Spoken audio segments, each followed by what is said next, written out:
नमस्कार दर्शकों, स्वागत है आपका हमारे YouTube चैनल नेक्स्ट 9 स्पिरिचुअल में और मैं हूँ आपके साथ रजत।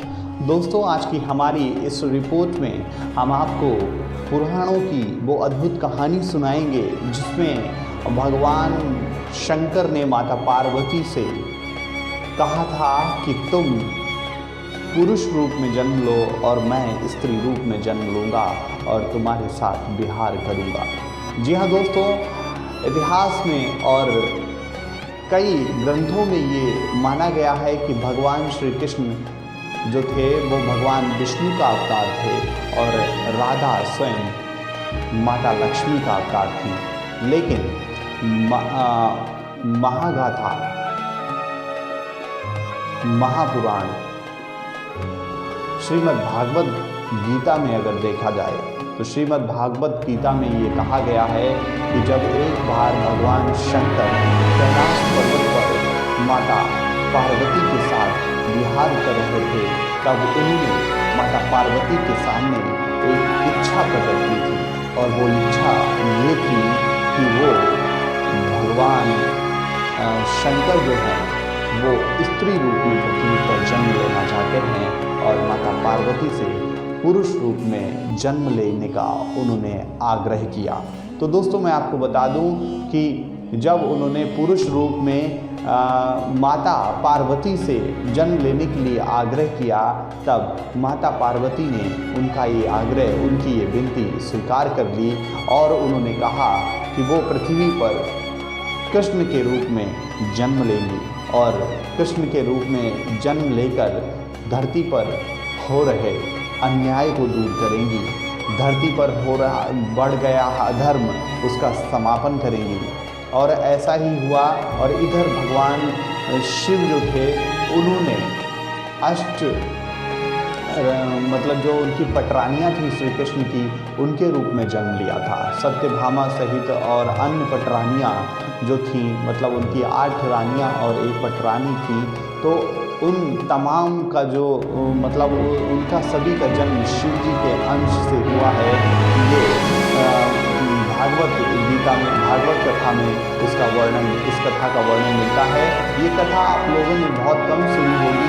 ये कथा वास्तव में मतलब अपने आप में ही कुछ अलग हटकर है, क्योंकि ऐसा माना गया है कि इसमें जो श्री कृष्ण होते हैं वो माता पार्वती का रूप होते हैं, माता पार्वती का अंश होते हैं। तो फिर क्या हुआ, उन्होंने जन्म लिया धरती पर। जब जन्म लिया तो माता पार्वती ने ये वचन भी दिया कि वो ऐसा विहार करेंगी पृथ्वी पर, ऐसा मतलब श्री कृष्ण के रूप में माता पार्वती होंगी और वहाँ राधा के रूप में और अन्य पटरानियों के रूप में स्वयं भगवान शंकर जन्म लेंगे। तो माता पार्वती ने उनको वचन दिया कि वो उनकी ये इच्छा को पूर्ण करेंगी और इतिहास में, आने वाले इतिहास में ऐसा विहार करेंगी वो शायद आने वाले युगों युगों तक याद किया जाएगा।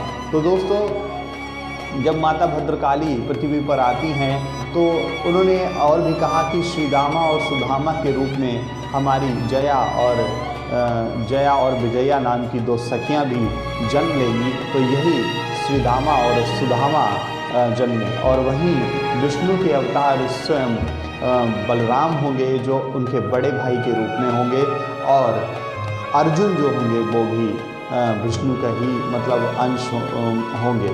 तो दोस्तों, ये मतलब महागाथा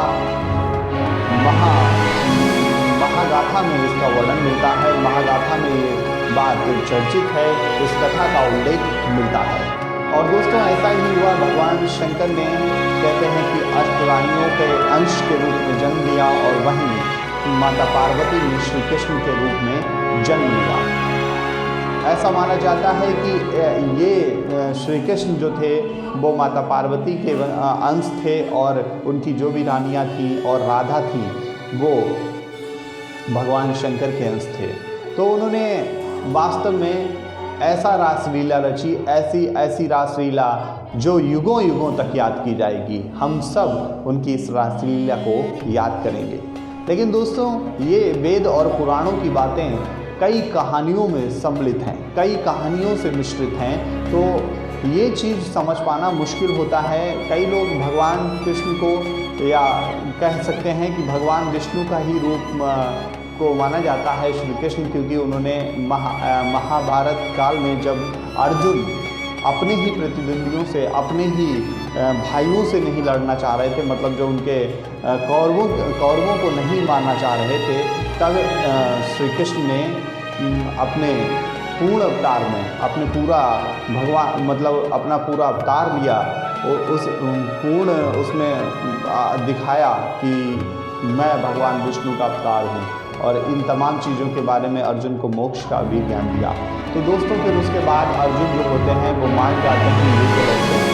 लेकिन हम बात कर रहे थे इस कथा की, जिस कथा में भगवान शिव, एक बार हम कथा को फिर से रिपीट करना चाहते हैं दोस्तों। जब भगवान शिव एक बार कैलाश पर्वत पर मतलब माता पार्वती के साथ भ्रमण कर रहे थे, तब उन्होंने माता पार्वती से ये इच्छा प्रकट की कि मेरी एक इच्छा है कि आप किसी एक जन्म में मेरे पति बनो और मैं आपकी पत्नी या स्त्री के रूप में जन्म लेना चाहता हूँ।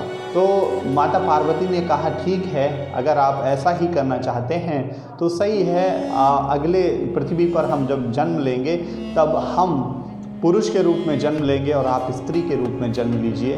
तो दोस्तों ऐसा ही होता है, माना जाता है कि माता पार्वती जो थी उन्होंने श्री कृष्ण के रूप में जन्म लिया, और उधर जो भगवान शंकर होते हैं वो उनकी श्री कृष्ण की जो 8 रानियाँ थीं उनके रूप में जन्म लिया।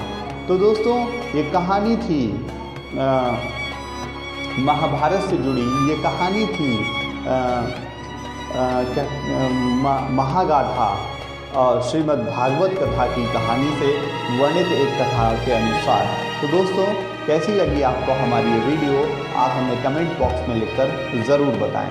मैं आशा करता हूं कि आपको हमारी ये वीडियो पसंद आई हो। अगर आपको हमारी ये वीडियो पसंद आई हो तो कृपया करके आप हमारे चैनल को सब्सक्राइब कर लीजिए और बेल आइकन जरूर दबा दीजिए, और हमारी इस वीडियो को ज़्यादा से ज़्यादा शेयर कीजिए। और अगर कोई अपनी बात आप हम तक पहुँचाना चाहते हैं तो वो आप हमें कमेंट बॉक्स में लिखकर ज़रूर बताएं। हम आपके उस प्रश्न का उत्तर अपनी अगली वीडियो में देने का प्रयास करेंगे। दोस्तों मैं आपको बता दूं कि हम बार बार यही आपसे आग्रह करते हैं कि आप हमारी वीडियो को लाइक कीजिए, सब्सक्राइब कीजिए। एक्चुअली में अगर आप हमें प्रोत्साहन देंगे, अगर आप हमें मोटिवेट करेंगे तो हम और भी बेहतर करने का प्रयास करते हैं। तो दोस्तों आज का कार्यक्रम और आज की रिपोर्ट में बस इतना ही। मुलाकात होगी आपसे अगले कार्यक्रम में। तब तक के लिए मैं रजत आपसे विदा लेता हूँ। नमस्कार, धन्यवाद।